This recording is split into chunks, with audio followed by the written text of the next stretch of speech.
नमः सिद्धेभ्यः शुद्धात्मने नमः। नमो जुणाणम सभी को सादर शुद्धात्म वंदन। आज अश्विन शुक्ल तृतीया का यह शुभ मंगल पावन दिवस है और प्रतिदिन प्रसारित होने वाले संदेश में से आज जो संदेश हमें प्राप्त हुआ है वह संदेश कुछ गुरुदेव श्री के वचनामृत के बोल के आधार से प्राप्त हुआ है। तो चलिए पढ़ते हैं पहले आज का यह संदेश। इस संदेश में जीव के होने वाले कर्म और कर्म के फल के उदय को बताया है कि किस प्रकार से जीव अपने कर्म बांधता है और किस प्रकार से जीव को कर्म उदय में आते हैं। उनका वेदन करने वाला कौन है?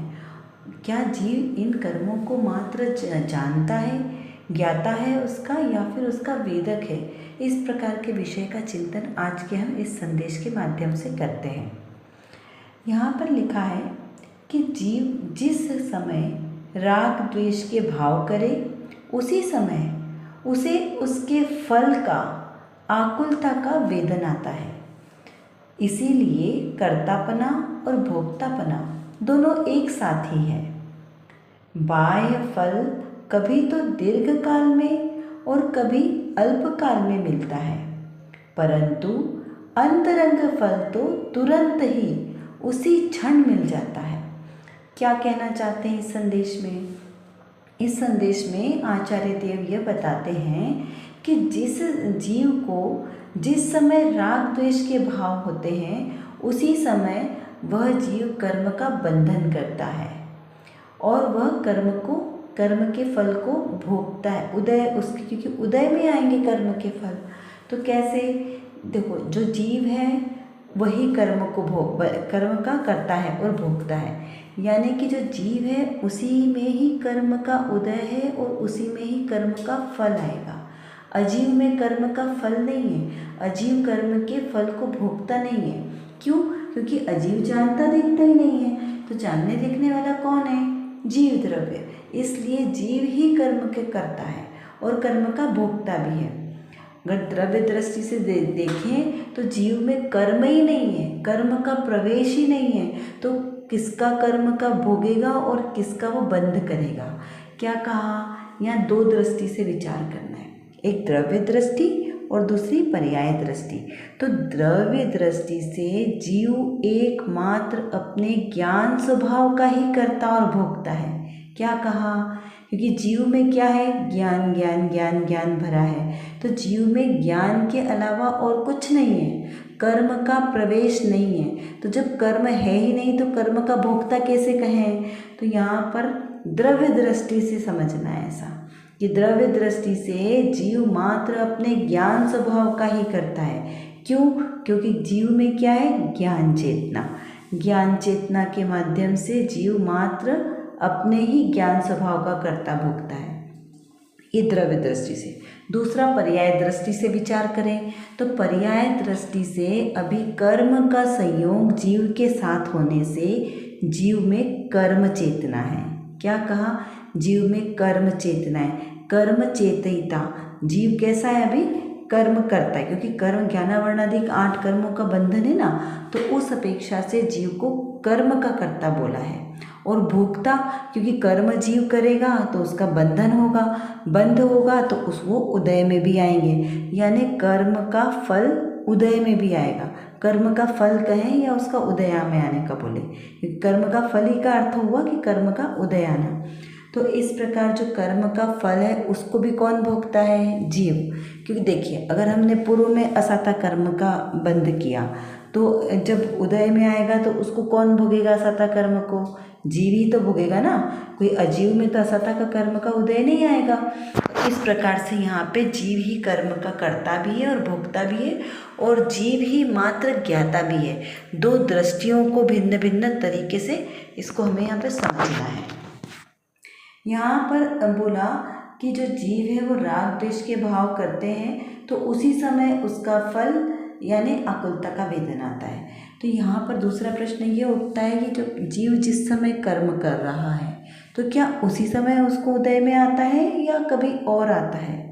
तो यहाँ पे कर्णानियों के ग्रंथों में इस प्रकार से वर्णन आता है कि जीव जिस समय कर्म करता है जैसे ही वो भाव करता है, कर्म करने से मतलब क्या करता है, कोई वो ऐसा काम नहीं करता जैसे कोई किसान खेत में काम करता है तो वो क्या करता है, वहाँ पे बुआई करता है, बीज डालता है, फसल बनती तो उसे निकालता है, कुछ कार्य क्रिया करता हुआ दिखता है।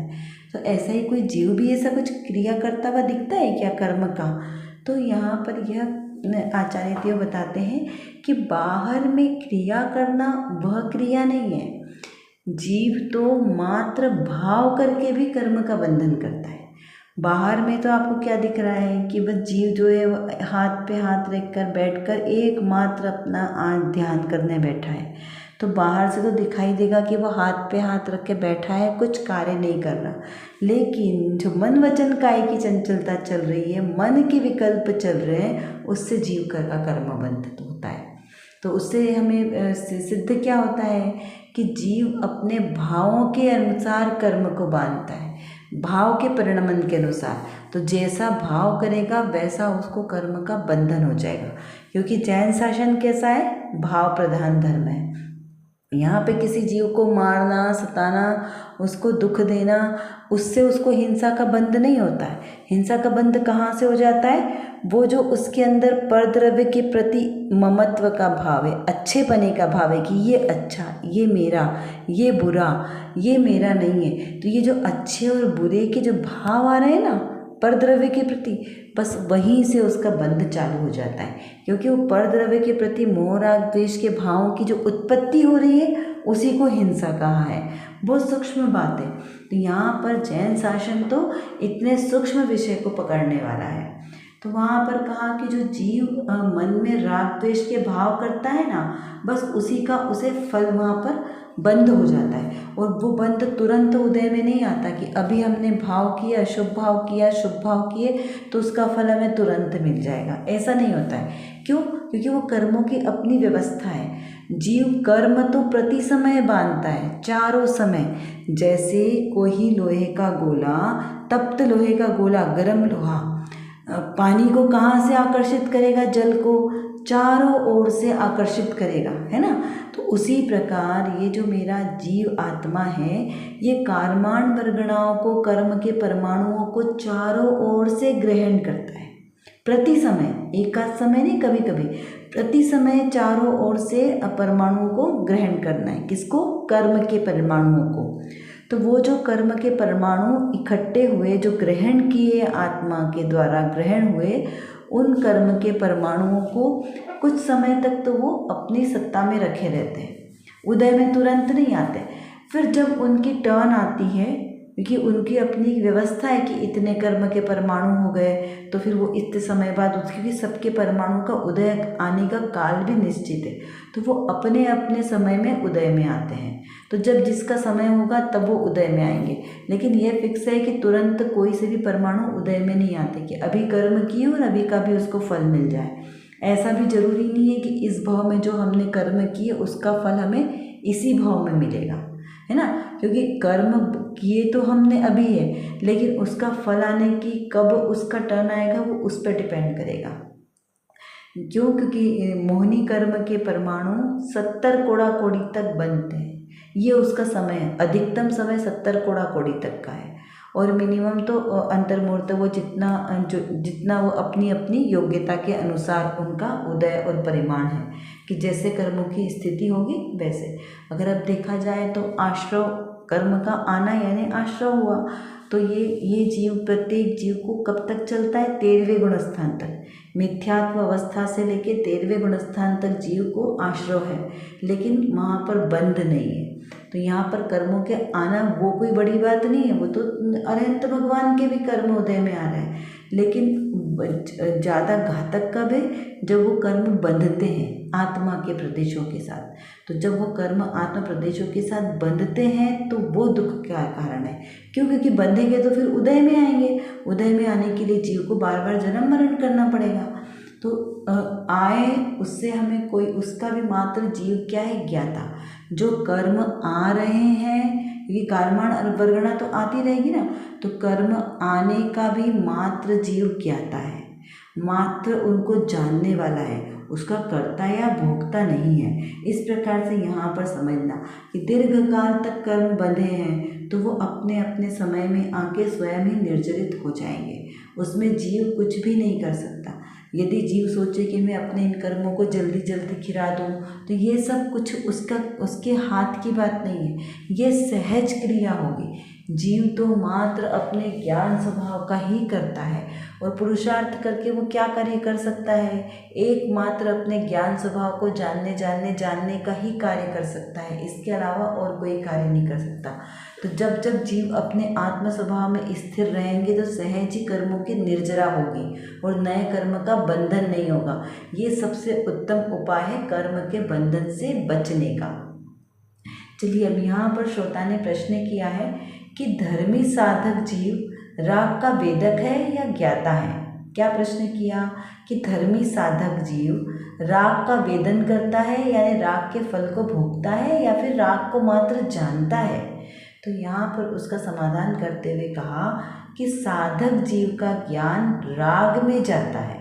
क्या कहा? साधक जीव जो अभी सम्यक दर्शन की भूमिका में है और अभी भी वो पुरुषार्थ जिसका निरंतर चालू है, उसको साधक जीव बोला है ना। तो वो साधक जीव ज्ञान में, उसके जो जीव के ज्ञान में क्या है? राग जाता है, उस दुख को वेदता है, उस दुख को भोगता भी है, तथा ज्ञान में ही रहता है, यानी ज्ञाता होने से उस सुख को ही वेदता है। क्या कहा? ज्ञानी जीव कहा किसे? जिसे भेद ज्ञान है, जिसे स्वपर का भेद ज्ञान है कि मैं जीव हूँ और मुझसे अन्य सब परद्रव्य है।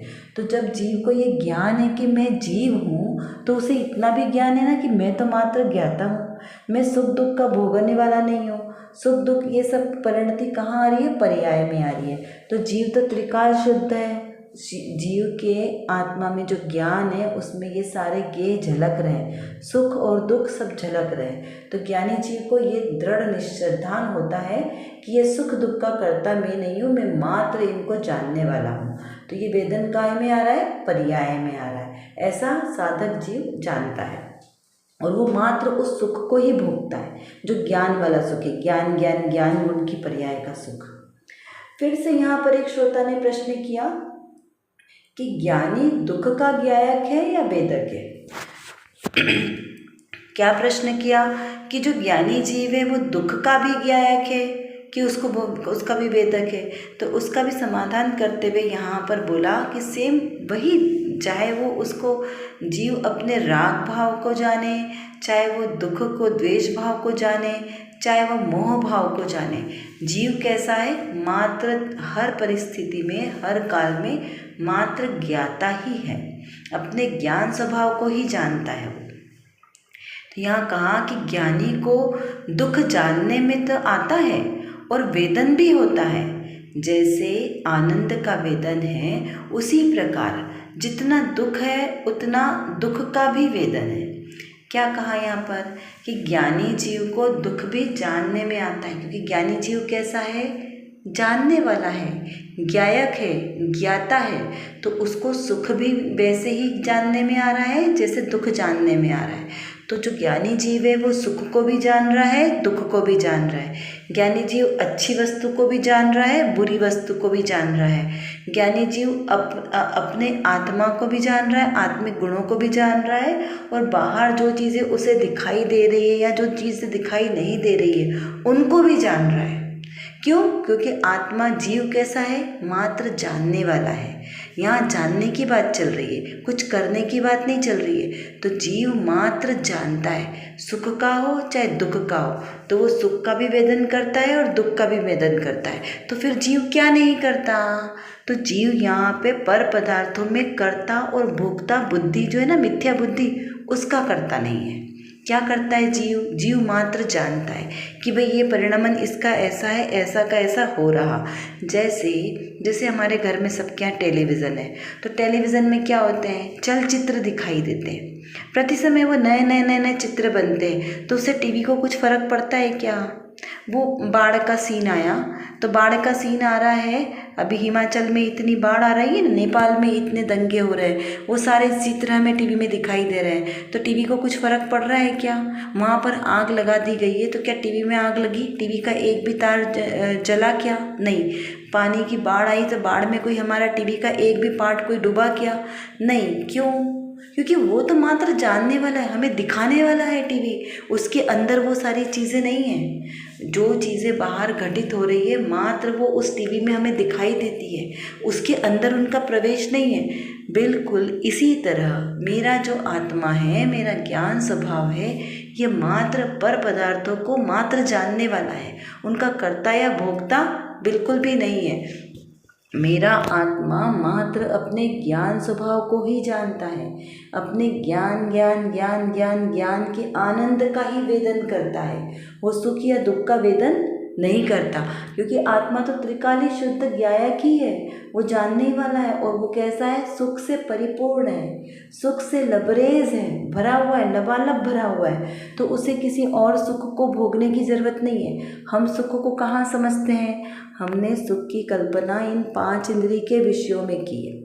जो आत्मिक सुख है उसको तो हम समझ ही नहीं रहे हैं, है ना, क्योंकि उसका तो हमने आज तक स्वाद लिया ही नहीं है। हम किसको सुख मानते हैं? बाहर के 5 इंद्रिय के विषय सुखों में।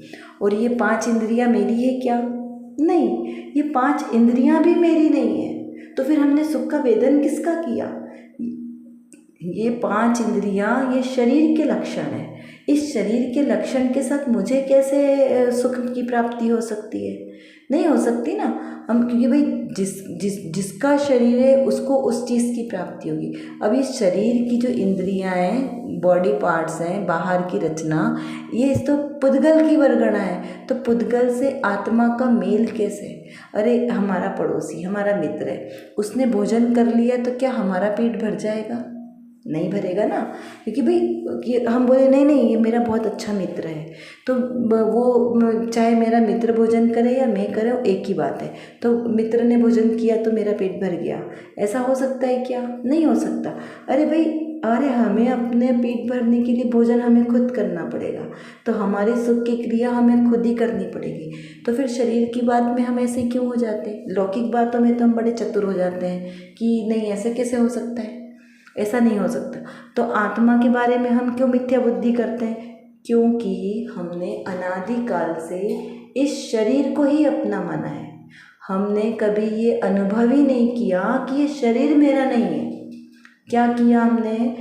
अनादिकाल से इस शरीर को ही अपना माना है। तो हमें कभी ये लगा ही नहीं कि शरीर की क्रियाएं मेरी नहीं है। हमने इन शरीर की क्रिया को ही अपनी क्रिया माना है ना।